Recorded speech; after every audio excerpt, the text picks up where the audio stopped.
మోకాల నొప్పులకు ఎటువంటి సర్జరీ లేకుండా ఎపియాన్ పెయిన్ క్లినిక్ అందిస్తున్న అత్యాధునిక చికిత్స.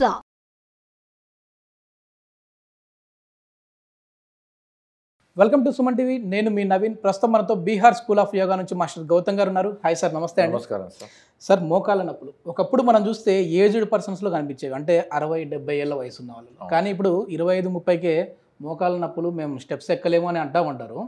సో అట్లాంటి వాళ్ళకి మనం ఏంటంటే కింద కూర్చోకుండా చైర్లో ఉండే, అంటే కింద కూర్చుంటే మళ్ళీ లేయలేము అని అంటూ ఉంటారు. అట్లాంటి వాళ్ళు చైర్లో కూర్చొనే వాళ్ళ మోకాల నొప్పులను తగ్గించుకోవచ్చు అని చెప్పేసి మీరు ఆఫ్ ది రికార్డ్ అన్నారు. సో ఎట్లాంటి ఎక్సర్సైజెస్ ఉన్నాయండి యోగా? అయితే చాలామంది మనం ఇంతకుముందు కూడా చేసినప్పుడు కూడా పాపం మా కామెంట్ బాక్స్లో వాళ్ళు పెట్టేవాళ్ళు, సార్ మరి ఇది కింద కూర్చొని చేయొచ్చా అంటే, వాళ్ళు కింద కూర్చోవడానికి సార్ కింద కూర్చొని చేయలేము, ఏదన్నా చైర్లో కూర్చున్నాయి ఉంటే బెటర్ అని అనుకున్నారు. సో చైర్ కానీ సోఫా కానీ మీరు ఇంట్లో ఇంకా ఏదైనా పలంగ్ మీద మంచం మీద కూడా కూర్చొని హ్యాపీగా చేసుకోవచ్చు, మోకాళ్ళకి స్ట్రెంగ్త్ కలిగించేవి. అయితే గుర్తుంచుకోండి, కొన్ని లైఫ్ స్టైల్స్ మాడిఫికేషన్ చేసుకోకుండా మీరు ఎన్ని మందులు, ఇంజెక్షన్లు లేదంటే ఏదో ఎక్సర్సైజ్ చేసినా కూడా మీకు ప్రాపర్గా ఫలితం కనబడదు. సో మనం వింటర్లో కనుక మోకాలు నొప్పులు ఎక్కువ ఉన్న వాళ్ళు నువ్వుల పాలు తాగాలి. కొన్ని నువ్వుల్ని మనం రాత్రంతా నానబెట్టుకోవాలి. అంటే తెల్ల నువ్వుల, నల్ల నువ్వుల, మళ్ళీ ఈ డౌట్ కూడా ఉంటుంది. అదే ఏ నువ్వులైనా పర్వాలేదు, నువ్వుల్లో పుష్కలంగా కాల్షియం ఉంటుంది. సో కొన్ని నువ్వుల్ని మనం వాటర్లో నానబెట్టుకొని, అది అంటే రాత్రి నానబెట్టి మరి మార్నింగ్ టైంలో కొంచెం కొంచెం వాటర్ పోస్తూ మిక్సీ పట్టాలి. మంచిగా అది ఒక పాల రూపంలోనే మారుతుంది. దానిని మనము వడగట్టి ఆ పాలని తాగాలి. కావాలంటే కొంచెం బెల్లం వేసుకొని మనం తాగొచ్చు.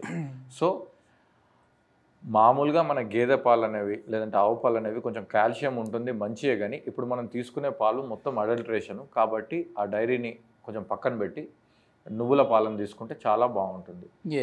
సెకండ్ టిప్, అవిసె గింజలు, ఫ్లాక్స్ సీడ్ అని చెప్పి దొరుకుతుంది. ఏ రూపంలో తీసుకున్నా సరే, వేయించి అలా సోప్ లాగా తీసుకున్నా సరే, లడ్డు తీసుకున్నా సరే, బెల్లంతో అవిసె గింజల లడ్డు తీసుకున్నా సరే, లేదంటే అవిసె గింజలు మిక్సీ బట్టి ఆ పౌడర్ని వంటల్లో వేసుకున్నా సరే, సో ఏ రూపంలో తీసుకున్నా సరే మీరు అవిసె గింజల లడ్డూని కానీ అవిసె గింజల పొడి మీ శరీరంలోకి వెళ్ళాలి. ప్లస్ నువ్వుల పాలను స్టార్ట్ చేయండి. ఇవి రెండు చేసిన తర్వాత ఈ ఎక్సర్సైజ్ ఇంకా ఎక్స్ట్రా బూస్టప్గా పనిచేస్తాయి. సో కుర్చీ మీద కూర్చొని ఫస్ట్ కొంచెం ఇట్లా top of the edge of the చైర్లోకి రావాలి, కొంచెం ముందుకి. సో మీరున్న చైర్ని బట్టి, గ్రిప్పుని బట్టి రావాలి. So first of all leg straight చేయండి, మోకాల్ని గట్టిగా కిందికి నొక్కండి. తర్వాత రిలాక్స్, లెఫ్ట్ లెగ్ గట్టిగా స్ట్రైట్గా నొక్కండి, రిలాక్స్. 3 relax, 4 relax. సో నేను మోకాల్ని బాగా నొక్కుతున్నా అంటే బ్యాక్ ఆఫ్ ద నీ అనేది ఓపెన్ అవుతుంది. 5 క్లోజ్, ఇంకొకసారి 6 క్లోజ్. మీ కంఫర్ట్ని బట్టి కౌంట్ కొంచెం ఎక్కువ తక్కువ. సో కౌంట్ మీద ఎలాంటి బాధ రద్దు. ఇప్పుడు ఒక కాల్ని వెనక్కి పెట్టుకొని ఒక కాల్ని ముందుకు పెట్టుకొని, సో మోకాల్ని మీరు రైట్ లెఫ్ట్ మూవ్ చేయండి. సో మనం ఓన్లీ మోకాలే కాకుండా మోకాల్కి ముందు వెనక సైడ్స్కి ఉన్నటువంటి ఇన్వాల్వ్డ్ ఆ మజిల్స్ని కూడా మనం ఇన్వాల్వ్ చేస్తున్నాం, ఆ జాయింట్స్ని కూడా. సో మనం ప్రిపేర్ చేస్తున్నాం అంతే, ఇంకా మెయిన్ ఆసన్ మనం చేయట్లేదు. సో తర్వాత లెఫ్ట్ లెగ్ కొంచెం ఫ్రీగా, రైట్ లెఫ్ట్ ఫ్రీగా చేసేసుకోవాలి.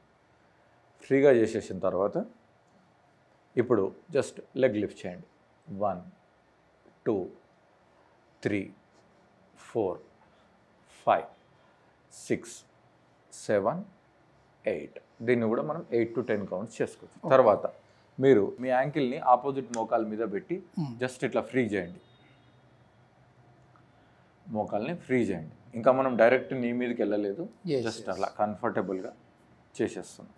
వార్మప్స్ అనుకోవచ్చు అంతే, warm-ups, relax. Same practice opposite, just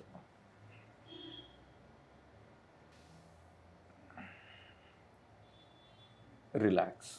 ఇప్పుడు నెక్స్ట్ మోకాల్ని ఫోల్డ్ చేసుకొని పట్టుకోండి.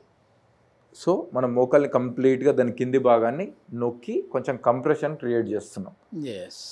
Relax, change, relax. సో ఈ మాత్రం కూడా కొంతమంది చేయలేరు, 3rd and 4th స్టేజ్ అరిగిన వాళ్ళు మీకు సూట్ అయినవి మాత్రమే చేసుకోండి, ఇబ్బంది పెట్టద్దు శరీరాన్ని. So 2 and 2 relax. దీని తర్వాత మీ మోకాలు కింద ఇంటర్లాక్ చేయండి, చేయిని పట్టుకోండి ఇట్లా, వేళ్ళని పట్టుకున్న తర్వాత leg straight, leg fold, 2 fold, 3 fold, 4 fold, relax. Okay. తర్వాత ఆపోజిట్ లెగ్ 1 fold, 2. పెద్ద వయసు వాళ్ళు ఉంటారు కాబట్టి మోకాలు నొప్పులు ఉన్న వాళ్ళు ఇలా 5-6 కౌంట్స్ చేసుకున్నా కూడా చాలు. కావాలంటే మొత్తం కంప్లీట్ అయిన తర్వాత ఇది ఇంకొకసారి రిపీట్ చేయండి మీ శక్తి మేరకు. ఓకే. 4 రిలాక్స్.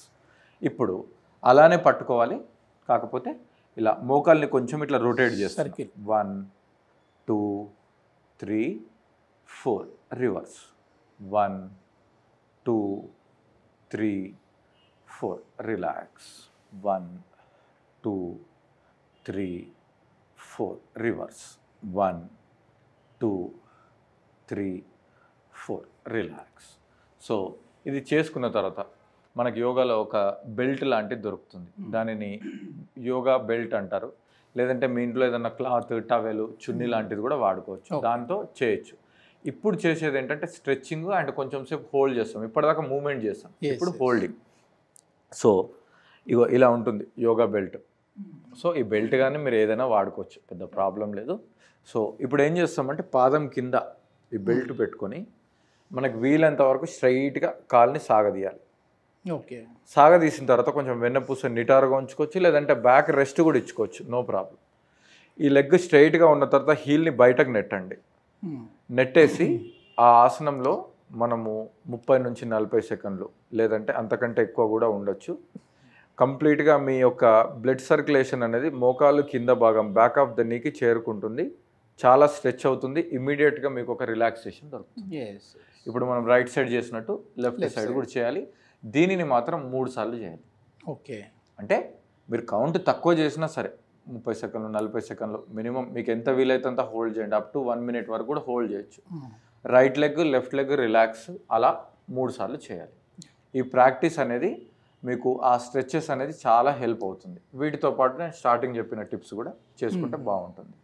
ఇది అంటే కొద్దిమంది మామూలుగా మనం ఇంట్రడక్షన్లో చెప్పినట్టు ఏదో ఒక 4 రోజులు చేసేసి ఆపేసేయడము ఇట్లా చేస్తే రిజల్ట్స్ ఉంటుందా? ఎన్ని రోజులు చేయాలి ఇది కంటిన్యూ? మీకు ఆ నొప్పులు 4 రోజుల కిందే వచ్చాయనుకోండి, మీరు 4 రోజులు చేసి ఆపేయచ్చు, ఏం పర్వాలేదు. ఇప్పుడు మీకు జస్ట్ సోమవారం స్టార్ట్ అయింది, మీరు శనివారం చేస్తున్నారు, 4-5 రోజులు చేయండి సరిపోతుంది. బట్ మీకు 2 సంవత్సరాలు 3 సంవత్సరాలు 4 సంవత్సరాలు అంతకంటే ముందు నుంచి ఉన్నాయనుకోండి, ఈ 4 రోజులు చేస్తే అంత ఆ తాత్కాలికంగా ఉపశమనమే కానీ ఉండదు. లాంగ్ టర్మ్లో చేయాలి. ఒకసారి మీ మోకాలు స్ట్రెంథనింగ్ అయింది అని అంటే వాకింగ్ స్టార్ట్ చేసుకోవచ్చు. లైట్గా అంతెందుకు కొండలు గుట్టలు ఎక్కొచ్చు, కింద కూర్చోవచ్చు, రన్నింగ్లు కూడా చేసుకోవచ్చు. అయితే డాక్టర్ పర్యవేక్షణలో ఒకళ్ళు నిజంగానే మోకాలు చిప్పలు అరిగితే అది స్టేజ్ 4 స్టేజ్ 3 అని అట్లా ఉంటాయి. పై స్టేజ్లో ఉన్న వాళ్ళు జాగ్రత్తగా డెవలప్ చేసుకోవాలి, మంచి డైట్ మెయింటైన్ చేసుకోవాలి. కింది స్టేజ్ 1-2 ఉన్న వాళ్ళకైతే 100% రికవరీ. ఇప్పుడు డాక్టర్స్ కూడా చెప్తా ఉన్నారు ఖచ్చితంగా యోగాకి సంబంధించి కొన్ని అంటే ఫిజియోథెరపీ వాళ్ళ సైడ్ చెప్పడం ఏంటంటే ఫిజియోథెరపీకి సంబంధించి కొన్ని ఎక్సర్సైజ్ చెప్తా ఉంటారు. ఆల్మోస్ట్ ఈ విధంగానే ఉంటాయి. సో ఎవరు ఏం చేసినా కూడా అది మనం ట్యాబ్లెట్ అయితే రోజు వేసుకోండి అంటే రోజు వేసేసుకుంటూ ఉంటారు. సో అదే విధంగా ఈ ఎక్సర్సైజ్లు అనేవి కూడా రోజు చేసుకుంటూ ఉంటే దీనికి సంబంధించి ఒక మంచి రిజల్ట్స్ అయితే చూడొచ్చు. 100% రిజల్ట్ ఉంటుంది. సో మీరు ప్రయత్నం చేయండి, 4-5 రోజులు ప్రయత్నం చేసి మీకు ఏమనిపిస్తుందో ఒకసారి కామెంట్ రూపంలో తెలియజేయండి. ఇంకా మీకు ఏమైనా ఇబ్బంది అవుతుందా, ఇంకేమైనా ఎక్స్పెక్ట్ చేస్తున్నారో చెప్తే మనకు నెక్స్ట్ వాటి కూడా నెక్స్ట్ ఏ వీడియో గురించి చేస్తే బాగుంటుంది అనే అభిప్రాయాన్ని కూడా మీరు కామెంట్ రూపంలో తెలియజేయచ్చు. థ్యాంక్ యూ గౌతమ్ గారు. Thank you sir.